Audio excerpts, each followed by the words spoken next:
ওই ঘরে রাহুলের জন্ম হয়। ধনী ব্যক্তি তার ভাইকে অনেক ভালোবাসত, কিন্তু তার ভাই আর ভাবি সবসময় তার খারাপ চাইত।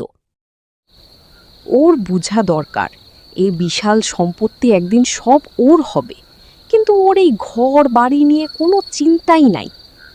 ভালো করছে তাদেরকে এখানে এনে। আরে আজকে মাঝ রাতে বালিশ চাপা দিয়ে ভাইয়াকে সারা জীবনের জন্য এই পৃথিবী থেকে সরিয়ে দেব। খুবই ভালো চিন্তা ভাবনা করেছো। যদি ওরা দুজন রাস্তা থেকে সরে যায় তাহলে সম্পত্তি নিয়ে আর কোনো চিন্তা থাকবে না। সব জিনিসে খালি বেশি বেশি করে। এখন আর বেশি দিন করতে দিব না আমি।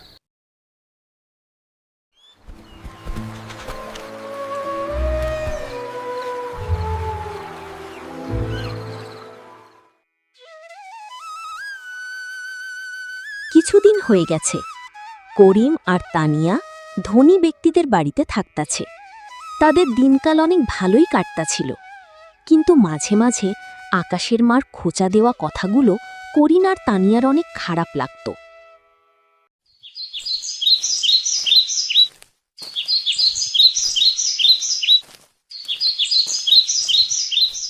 আরে তুমি আমার সাথে আইতাছো কেন? আরে আমরা দুইজন যদি একসাথে যাই তাহলে বাবুজি কি বলবে? আমি বইলে এসেছি, বইলাছি যে আমরা বাজারে আচার বিক্রি করতে যাইতাছি। হ্যাঁ, উনি মেনে গেল? কেন মানব না? উনি বইলাছে সারাদিন ঘরে বসে থাকার চেয়ে মাঝে মাঝে একটু বাইরে যাওয়া ভালো। আজকে আমি উনাকে আচার খাওয়াইছিলাম, অনেক সুনাম করছে। আমরা আচারগুলো নাকি অনেক ভালো। দেখো, আমরা আবারও আচার তৈরি করা শুরু করে দিয়েছি। এটা তো ভালো কথা। এখন আমাদের নিজেদের ঘরে ফিরে যেতে হবে, আচার বিক্রি করে টাকা জমাতে হবে। আমাদের ঘরও তো পুরাপুরি ভেঙে চড়ে পানিতে মিলে গেছে। একদম ঠিক কথা বলেছ তুমি। অন্যজনের ঘরে আর কতদিন থাকুম? এই ঘরের ছোট বাবু আর ছোট মেম সাহেবের ব্যবহার অনেক খারাপ। আমরা তো কিছু বলতেও পারুম না। আকাশরে দেখো, তাদের ছেলে হয়েও তাদের মতো হয়নি। তার ব্যবহার একদম বাবুজির মতো।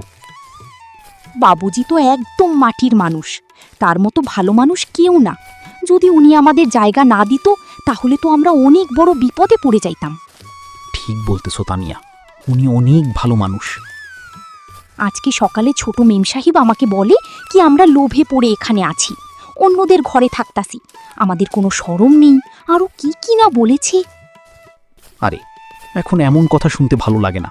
আমরা খালি বসে বসে খাই নাই, সারাদিন কত কাম করি। গাছে পানি দেওয়া, বাজারে যাওয়া, গালিচা মোছা, তুমি ঘরবাড়ি ঝাড়ু দেওয়া, থালা বাসন ধোয়া, রান্না করা সবই তো করো। সব কাম করি, তারপরেও এইসব কথা শুনতে হয়।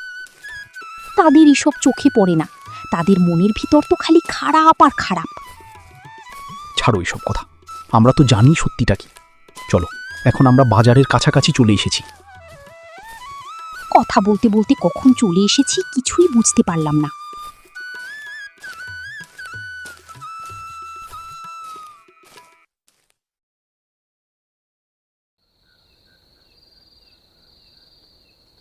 রাহুল আর তার বউ দুজনে মিলে কয়েকদিন ধরে অনেক চিন্তাভাবনা করে ধনী ব্যক্তিকে মেরে ফেলার বুদ্ধি বের করে ফেলে।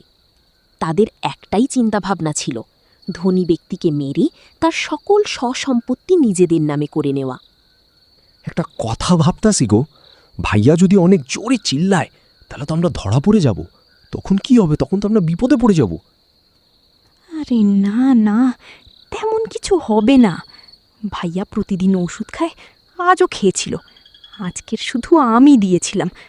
ভাইয়ার ওষুধের জায়গায় আমি ঘুমের ওষুধ দিয়া দিচ্ছি। একবার ওই ওষুধটা খাইলে মানুষ কয়েক ঘন্টা ঘুমাতেই থাকে। বাহ বাহ বাহ, তোমার মাথায় তো অনেক ভালো বুদ্ধি আছে। সবাই ঘুমাই গেছে না? যদি কেউ আইসা পড়ে তাহলে কিন্তু অনেক বড় সমস্যা হয়ে যাবে। এখন রাতে 3টা বাজে, এত রাতে আর কি জাগবো? মা বাবা, তোমরা দুজনে এত রাতে এখানে কি করতাছো? এই চাচার ঘরের গেটের সামনে কি করছো? ও ও এক দরকারি কাম ছিল, কিন্তু তুমি এখানে কেন? আমি ওই ঘরে পানি ছিল না, তাই পানি নিতে আইলাম। দেখলাম আপনারা এখানে দাঁড়িয়ে আছেন। এখন তুমি যাও, ঘুমিয়ে পড়ো বাবা, যাও ঘুমিয়ে পড়ো। হ্যাঁ, আমি তো যাইতাছি। আপনারা চলে যান। চাচা ঘরের সামনে এত কথাবার্তা বললে চাচা ঘুমে ডিস্টার্ব হবে। তুমি যাও, আমরা আইতাছু। চলো, যাও যাও।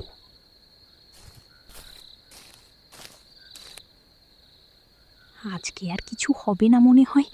এই ছেলেটাও না একদম সঠিক সময় আইসা পড়ছে। এখন যা করার আজকেই করতে হবে। চলো ভিতরে। হ্যাঁ চলো।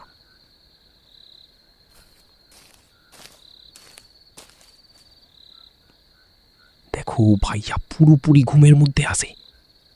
এখন বালিশ দিয়ে মুখটা জাথা দিয়া ধরো, দেরি করা যাবে না। নে, শেষ করে দিছি।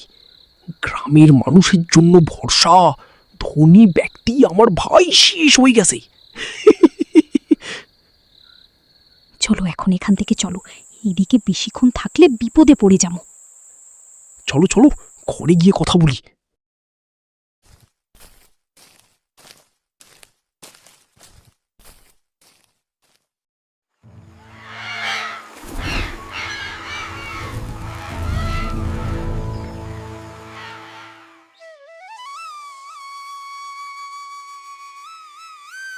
বাবু উঠিন, আপনি তো কখনো এত দেরি পর্যন্ত ঘুমান না। কখন থেকে ডাকতাছি, কিছুই বলতাছেন না। আপনার জন্য নাস্তা নিয়ে এসেছি, নাস্তা খেয়ে ওষুধ খাইবেন।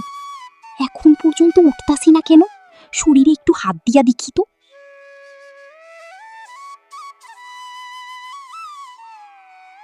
এ কি বাবুজি, শরীর এত ঠান্ডা হয়ে আছে কেন? কেউ আছো? এদিকে আসো, সবাই এদিকে আসো। আরে কি হইছে? এত চিল্লাইতেছো কেন?